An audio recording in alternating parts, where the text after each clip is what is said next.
Michael Sterling's hand froze halfway to his mouth, the fork trembling as his eyes scanned the small folded napkin. The waitress had slipped beneath his plate 7 words, written in hurried blue ink that made his billion-dollar empire feel, suddenly, devastatingly meaningless. "I know who you are. Please stay." The diner hummed with the ordinary sounds of clinking silverware and muffled conversation, but Michael heard none of it, his heart hammering against his ribs, as he looked up to find the waitress, a woman in her late 30s with tired eyes and a name tag that read, Sarah, watching him from across the room with an expression that wasn't admiration or greed, but something far more unsettling, recognition laced with quiet desperation. He had walked into Rosie's diner an hour ago, wearing a borrowed jacket, faded jeans, and a baseball cap pulled low, seeking anonymity in this small Pennsylvania town where no one knew that Michael Sterling, the tech trillionaire whose face graced magazine covers and financial news segments, was sitting in booth 7, ordering a $12 steak and wondering why success tasted so much like ashes lately. For 3 years, he had been building his empire, sacrificing everything: his health, his relationships, his father's dying wish that he never forget where he came from, until he woke up one morning in his penthouse overlooking Manhattan and realized he couldn't remember the last time he'd had a conversation that wasn't about stock prices or acquisition deals. Couldn't recall the last time someone had looked at him and seen Michael instead of his net worth.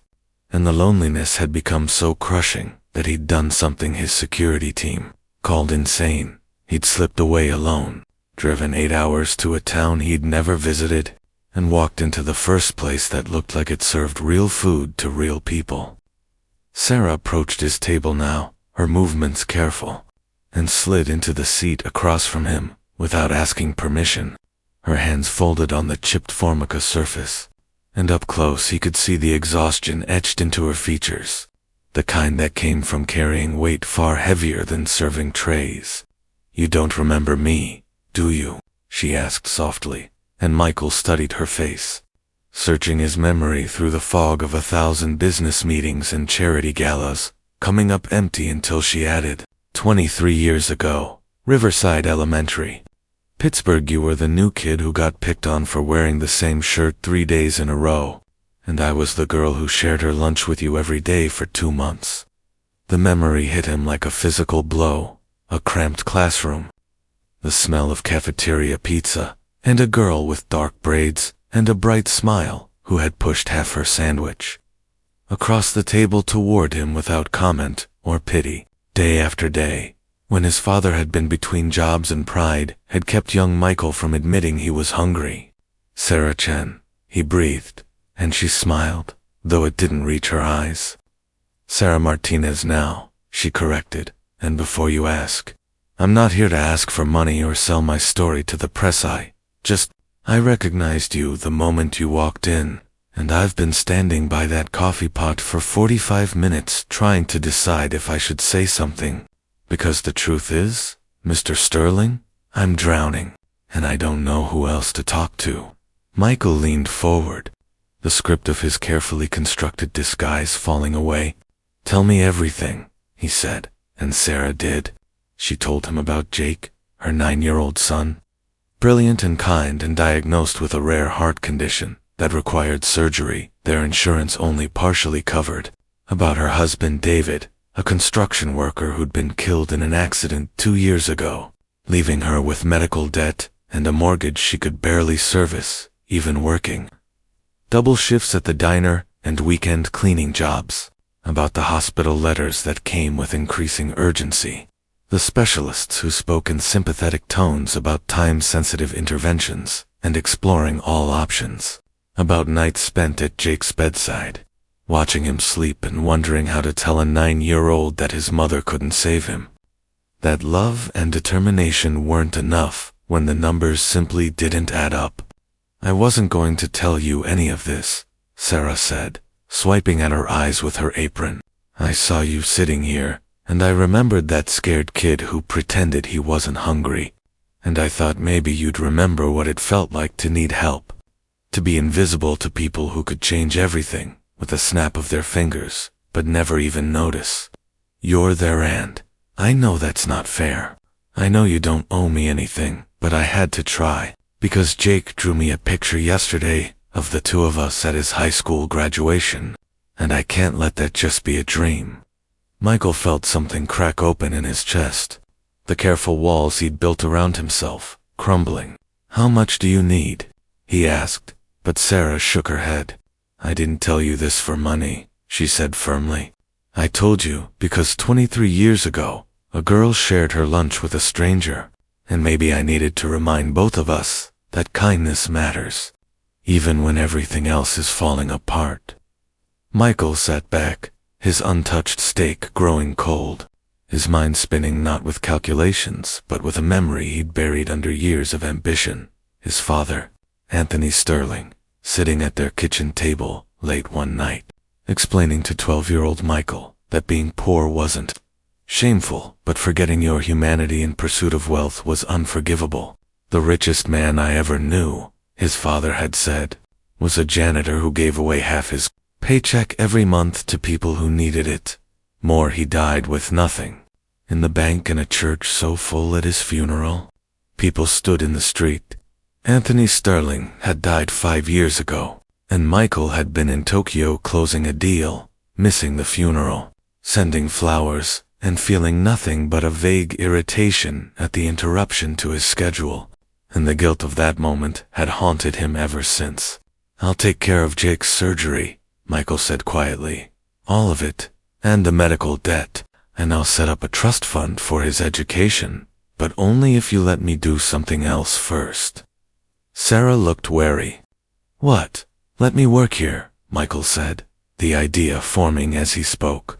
3 weeks, as a busboy, or dishwasher, or whatever Rosie Neitzel, wear the uniform, earn minimum wage, and at the end of it, you tell me honestly if I've learned anything about the life my father wanted me to remember.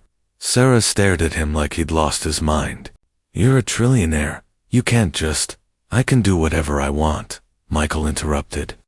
That's the problem. I've been doing exactly what I want for years, and it's made me rich and miserable and so disconnected from reality that I can't remember the last time anyone looked at me like I was a person instead of a bank account. So please, let me do this. Let me understand what it costs when I write a check, what it means when I make decisions that affect people I'll never meet. Sarah studied him for a long moment, then called over her shoulder, Rosie, you need a dishwasher. A woman in her 60s, with steel gray hair and sharp eyes, emerged from the kitchen, took one look at the scene in booth 7, and said, minimum wage, night shift, and if you break my dishes you're buying new ones. I don't care if you own the internet, or whatever it is you do. Michael laughed, the sound surprising him with its genuineness. Deal, he said, and that's how Michael Sterling, whose net worth could buy a small country, found himself elbowed deep in dishwater at 11 p.m., scrubbing plates while Sarah refilled salt shakers and told him about Jake's obsession with astronomy, David's terrible jokes, the specific way her feet hurt after 8 hours in cheap sneakers, and the tiny moments of joy she collected like treasures a customer's generous tip. Jake's laughter at breakfast, the sunset view from her apartment's fire escape. Over the following days, Michael learned the names of the regulars. Old Tom, a veteran who ordered the same coffee and pie every morning and left quarters scattered on the counter like breadcrumbs of dignity. Maria and her 3 kids, who shared 2 entrees and water, while the children did homework in the corner booth. Robert, a long-haul trucker who called every waitress sunshine and tipped exactly 15%, counted to the penny. Michael learned that working 8 hours on your feet turned your back into a landscape of pain, that grease burns and cuts from broken dishes were as common as breathing, that the kitchen reached temperatures that made his expensive gym sessions feel like a joke, and that the staff Sarah, Rosie, a cook named Danny, who dreamed of opening his own restaurant, and a teenage waitress named Emma, saving for community college, shared food, and covered each other's shifts, and celebrated birthdays, with dollar store decorations and potluck dinners, creating a family from necessity and choice in equal measure. On his 8th night, Michael met Jake when Sarah's babysitter canceled, and Rosie told her to bring the boy to work. Jake was small for 9, with his mother's dark eyes and a smile that seemed too big for his pale face, and he sat in the corner booth doing math homework that Michael recognized as several grade levels advanced, occasionally pressing a hand to his chest in a gesture so unconscious and heartbreaking that Michael had to turn away. "Mom says you're learning about real life," Jake observed, watching Michael wipe down tables. "How's that going?" "It's humbling," Michael admitted, sitting across from him. "What are you working on?" "Fractions," Jake said, making a face, then added with careful casualness, "Mom also says, you're going to help with my heart. You don't have to, you know. We've been okay so far." The bravery of it, this 9-year-old, trying to make a trillionaire feel less obligated, hit Michael harder than any board meeting pressure ever had. "Your mom shared her lunch with me when we were kids," Michael said. "She didn't have to do that either, but she did, and it mattered more than you could possibly know. So let me do this, okay? Let me be the kind of person who shows up when it counts." Jake considered this with a seriousness beyond his years, then nodded. "Okay? But only if you help me with my astronomy project time, building a model of the solar system, and Jupiter keeps falling off." Michael spent the next hour with glue and styrofoam balls, listening to Jake explain the mysteries of space with infectious enthusiasm, and felt something shift inside him, some locked door opening onto a room he'd forgotten existed, where success was measured not in stock prices, but in a child's laughter and the warmth of being useful in the smallest, most immediate way. On his 14th night, during a brutal dinner rush, Emma dropped a tray of dishes, the crash silencing the diner as she stood frozen, tears streaming down her face. "I'm sorry. I'm so sorry," she gasped. "I know I have to pay for these. Accidents happen." Rosie interrupted, her gruff voice gentle. "Clean it up, shake it off. Everyone breaks dishes their first month." "It's been my first month for 3 months," Emma whispered, and Sarah wrapped an arm around her shoulders. "Mine too, every single day," she said. "That's the secret word, all just figuring it out as we go."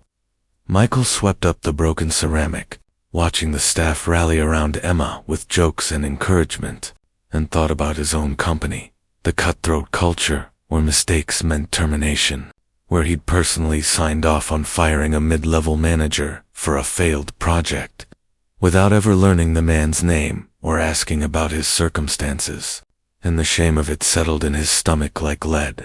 That night, after closing, sitting in the empty diner, with coffee that tasted like burned ambition, Michael asked Sarah, "How do you do it? How do you stay kind when life keeps taking things from you?" Sarah was quiet for a long time, staring into her mug. "After David died, I was so angry," she finally said. "Angry at God, at the universe, at every person who got to go home to their family while mine was shattered. And then one night, Jake came into my room because he couldn't sleep, and he said, 'Mom, I miss Dad, but I'm glad I still have you, and I'm going to make sure you're never lonely, because we're a team.' He was 7 years old, and he was comforting me, and I realized that I could either let the grief turn me bitter, or let it crack me open into someone who understood suffering and chose to fight against it. However I could, and I chose the second thing because I wanted Jake to see that love is stronger than loss, even when it doesn't feel that way." Michael felt tears on his face and didn't bother wiping them away. "My father tried to teach me that," he said. "He worked 3 jobs to put me through college, and every time I called home excited about some new opportunity or achievement, he'd say, 'I'm proud of you, son. Just don't forget that your worth isn't in what you earn, but in who you help.' And I forgot, anyway. I forgot so completely that I missed his funeral, and I can't ever apologize for that. I can't ever make it right. So make it right going forward," Sarah said simply. Your father isn't here to receive your apology. But there are people everywhere who need what you can offer. And I don't mean your money, I mean your attention, your presence, your willingness to see them as human beings, with stories and struggles and dreams that matter just as much as billion-dollar deals. On his 21st night, Michael's phone rang with his assistant's panicked voice. The company's merger was falling apart.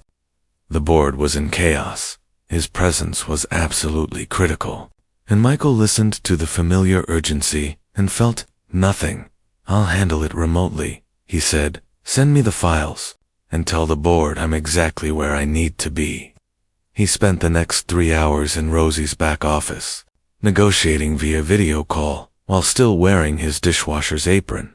And when he finally emerged, Sarah took one look at his face and asked, "Did you just save your empire in between the dinner and late-night rushes?"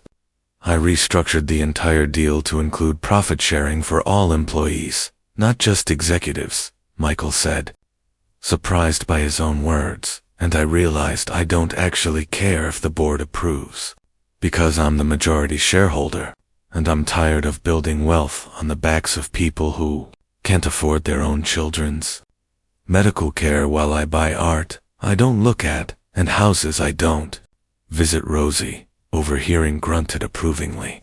"About time billionaires started acting like they remember being human," she said, then pointed to a pile of dishes.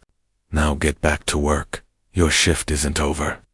On his final night, the 21st day, the diner staff surprised Michael with a cake from the grocery store and a card signed by everyone, including the regulars. And old Tom stood up with his coffee cup raised and said, "To the best dishwasher we've ever had, you still wash glasses like you're afraid of them, but you show up on time and you listen when people talk, and that counts for more than you know."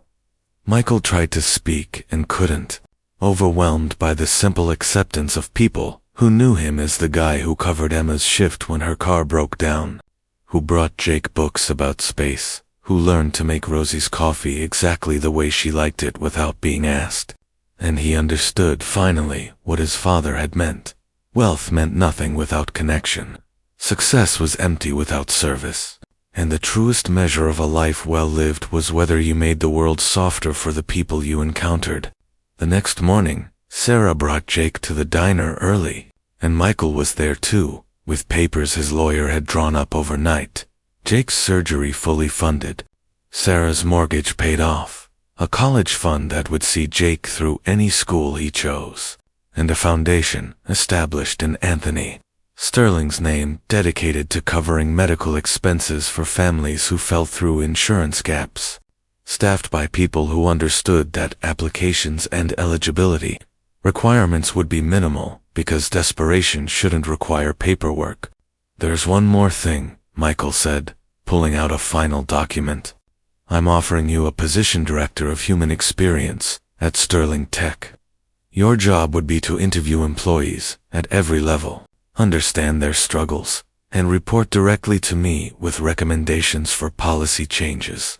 And before you say you're not qualified, I need you to understand that you're the most qualified person I know because you've lived the life most of my employees live, and you understand what it costs to choose between medication and groceries, and that perspective is worth more than any business degree." Sarah looked at the offer letter, at the salary that would change everything, at Jake's hopeful face, and then at Michael.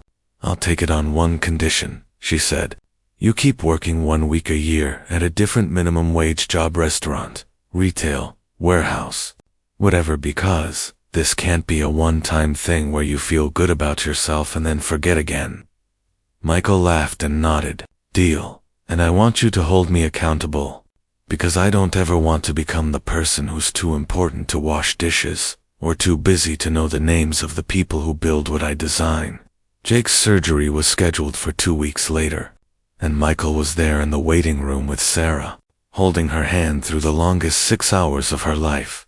And when the surgeon emerged with a smile and the news that everything had gone perfectly, Sarah collapsed against Michael's shoulder and sobbed with relief so profound it was like watching someone be reborn. 3 months later, At Jake's first post-surgery checkup, the cardiologist declared him completely healthy, and Jake celebrated by actually running through the hospital corridors, his laughter echoing off the sterile walls. And Sarah whispered, "Thank you, thank you, thank you," until the words became a prayer of gratitude. Michael returned to his company, a different man, and the changes rippled outward. Profit, comprehensive healthcare that actually covered what people needed, on-site childcare, mental health support, and a policy that executives had to spend 1 week annually working entry-level positions to maintain perspective. And when the business press called him crazy and predicted disaster, Michael thought of old Tom's coffee salute and didn't care. A year later, on the anniversary of the day, a waitress had slipped him a note. Michael returned to Rosie's diner, where Sarah and Jake were waiting in booth 7 with the menu items he'd learned to love: $12 steak, overcooked and perfect, coffee that tasted like humility, and pie that Rosie made with the grudging affection of someone who'd watched a lost soul find his way home. "How's the real world treating you?" Sarah asked with a smile, and Michael looked at Jake, healthy and vibrant, telling animated stories about his science fair project. At the diner full of people whose names he knew and lives he'd touched through the foundation, at the worn booth and chipped mugs, and the absolutely ordinary miracle of being seen as himself rather than his bank account. And he answered with complete honesty, "It saved my life." As they ate, Jake asked about the stars. Sarah talked about her upcoming presentation to Sterling Textboard. Rosie complained affectionately about her new dishwasher, who couldn't do the job half as well as that weird billionaire. And Michael felt a peace he'd never known in all his years of achievement and accumulation. The quiet contentment of a man who'd finally understood that the richest life wasn't measured in dollars, but in moments like this, breaking bread with people who'd shown him that success without compassion was poverty by another name, and that sometimes the most valuable thing a person could receive was a note that stopped them cold and changed everything. That night, Michael framed 2 items in his office: his father's photograph, and a napkin with 7 words written in hurried blue ink. "I know who you are. Please stay." A reminder that who we are is defined not by what we build, but by whether we show up for the people who need us. Whether we remember that behind every statistic is a story, every transaction a human being, and that the truest wealth is the legacy we leave in hearts changed and burdens lifted and lives made lighter by our willingness to see each other, truly see each other, and respond with the kind of kindness that transforms both the giver and receiver into better versions of themselves.